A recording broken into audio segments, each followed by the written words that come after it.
सीधा कहते हैं कि राम भगवान नहीं है, क्या आपके पास साक्ष्य है? साक्ष्य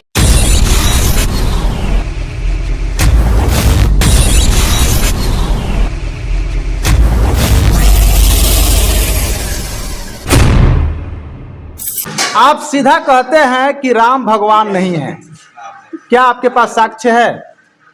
साक्ष्य यही है कि पूरी दुनिया के अंदर जब तक्षशिला था, नालंदा विश्वविद्यालय था, तो विद्यार्थी पढ़ने के लिए आते थे। ह्वेनसांग, फाहियान, मेगास्थनीज देश में घूमे, देश के भ्रमण किए, यहाँ से दस्तावेज लेके गए अपने देश में। उन दस्तावेजों में कहीं भी साक्ष्य नहीं मिला राम का।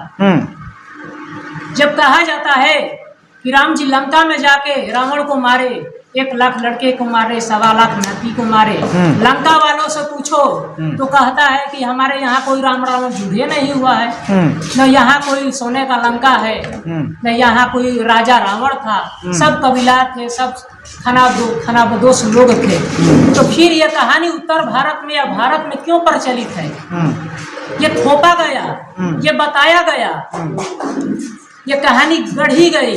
यदि यह कहानी सच होती तो चीन में फाहियान, ह्वेनसांग और भी यूरोप के जो लोग थे दार्शनिक जो भारत में आए, जो दस्तावेज लेके गए, वहां पे यह साबित होता कि राम यहाँ पैदा हुए। लेकिन इसका कोई ऐतिहासिक साक्ष्य नहीं है, कोई प्रमाण नहीं। आपके हिसाब से राम कौन है? हमारे हिसाब से तो इतिहास कहता है कि राम पुष्यमित्र शुंग है। पुष्यमित्र शुंग ने मगध के राजा जो 10वें राजा थे, युधिष्ठ राजा, उनकी हत्या किया। फिर वो जाके साकेत में राजधानी बनाया और वो राजधानी आज अयोध्या बनी। सुनने को आ रहा है कि आप राम को हत्यारा भी साबित करते हैं।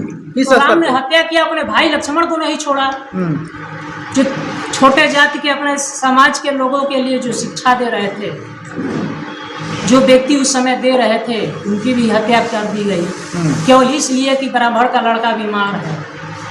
इसका कारण शंभु का है, जो लोगों को पढ़ा रहा है, लोगों को सिखा रहा है। तो राम ने बिना सोचे समझे, यदि राम में बुद्धि विवेक होता तो जरूर सोचते समझते कि किसी के पढ़ने पढ़ाने से, किसी के शिक्षा देने से कोई बीमार नहीं होता, कोई मरता नहीं। तो फिर भगवान की कसौटी कहाँ उतरती है? यदि भगवान है तो देखे क्यों नहीं, समझे क्यों नहीं कि ब्राह्मण झूठ बोल रहा है? ब्राह्मण ने तो सदियों से झूठ बोला है, आज भी ब्राह्मण झूठ बोल रहा है। सीधा आप ब्राह्मण को टारगेट कर रहे हैं, ऐसा क्यों? नहीं, हम टारगेट तो सिर्फ मनुवाद को कर रहे हैं, जिस मनुवाद की स्थापना पुष्यमित्र शुंग ने किया, जो राम बना, बाद में चल के अयोध्या में मंदिर बना, हम उसको बोल रहे हैं। आप सीधे तौर पर सभी हिंदू के देवी देवताओं को काल्पनिक कह रहे हैं, क्या आपके पास साक्ष्य है?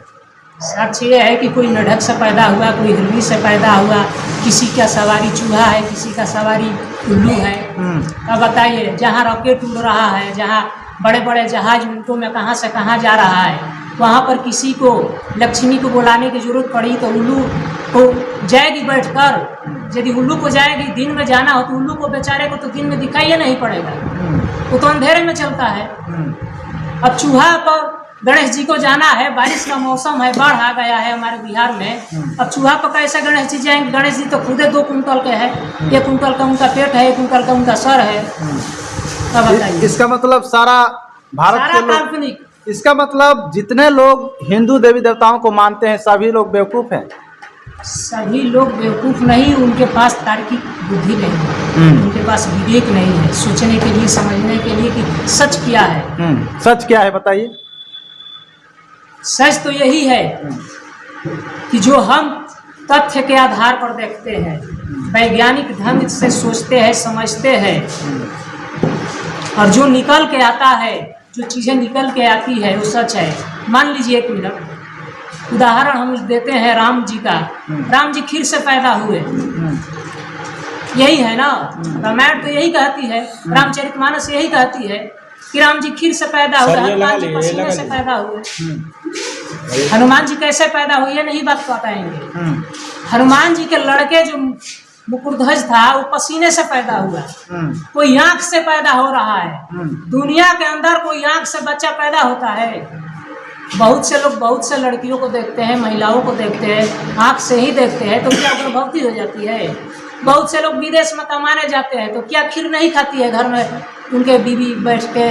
तो खीर से बच्चा पैदा होता, तो साल में कई बार वो खीर खाती है, खीर से बच्चा पैदा होता।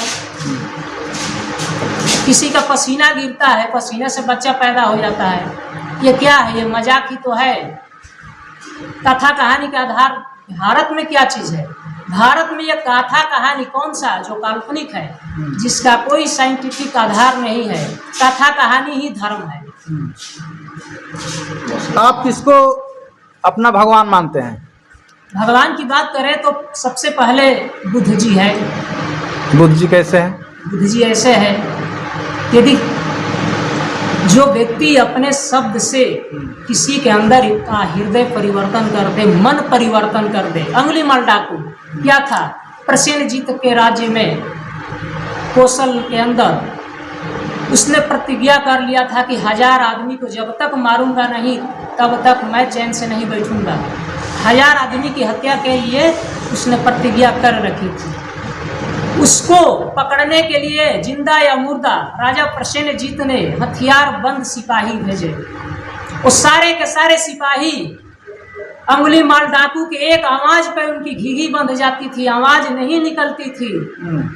और उस अंगुलीमाल डाकू को बुद्ध जी मुस्कुराते हुए कहते हैं कि अंगुलीमाल, मुझे ठहरने के लिए कह रहे हो, मैं तो ठहर गया हूँ वर्षों पहले, तुम कब ठहरोगे?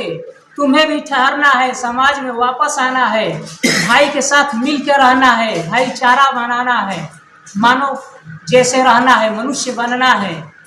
अंगुलीमाल डाकू का ये बात समझ में आ गया कि मेरे सामने हथियार लेके लोग आते थे और वो भी घीघी बंध जाती थी, लेकिन एक ऐसा इंसान है जो निहत्था आया और मुस्कुराते हुए बोल रहा है कि मैं तो ठहर गया हूँ, तुम कब ठहरोगे? बुद्ध जी अपनी बात से अंगुलीमाल डाकू जैसे दैत्य को, राक्षस को, खूंखार आतंकवादी को बस में कर लिए, शब्द से बस में कर लिए। और दूसरी तरफ देखे हिंदू देवी देवताओं के इतिहास, किस देवी देवता के पास हथियार नहीं है? किसी के पास सुदर्शन चक्र है, किसी के पास तीर धनुष है, किसी के पास फरसा है, किसी के पास राक्षसों की फौज है ना? यदि हम माँ भी बोलते हैं कि दुर्गा जी माँ है, तो क्या हथियार से लैस नहीं है? क्या काली जी के हाथ में कटार नहीं है? फरसा गणास नहीं है? ये जितने देवी देवता है सब हथियारों से लैस है। लेकिन बुद्ध जी कितने हथियार लेके गए थे अंगुलीमाल डाकू को कब्जा में करने के लिए, उसको सही मार्ग पे लाने के लिए? ये कौन सा तरीका है कि किसी का जान से मार दो?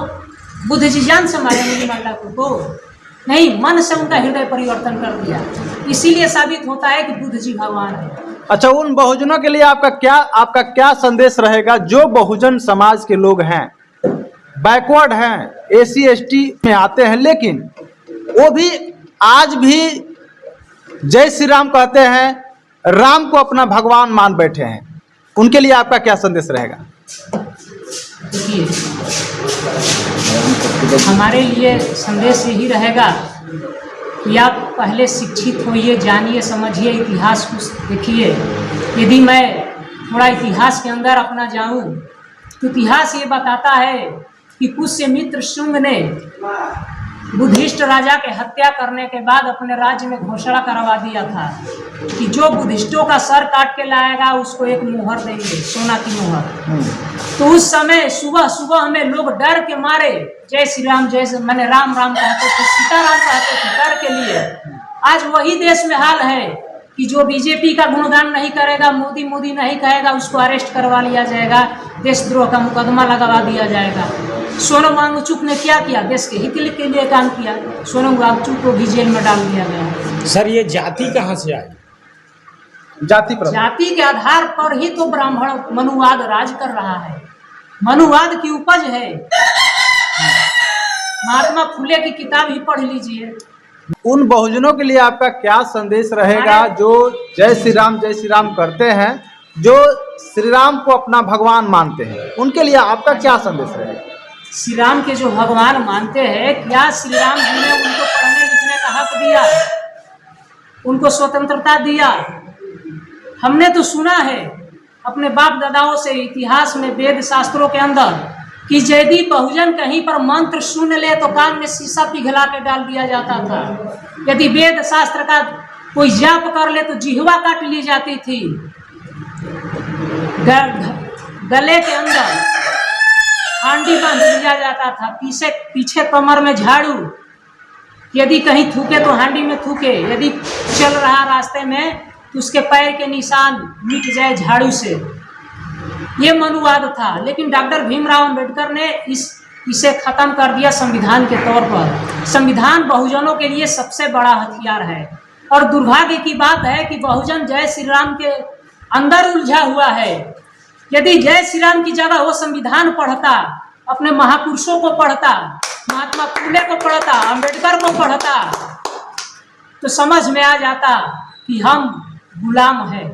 आपका परिचय क्या है? हमारा परिचय है विनोद यादव, गांव नियाजीपुर, अभिरा के जिला बक्सर।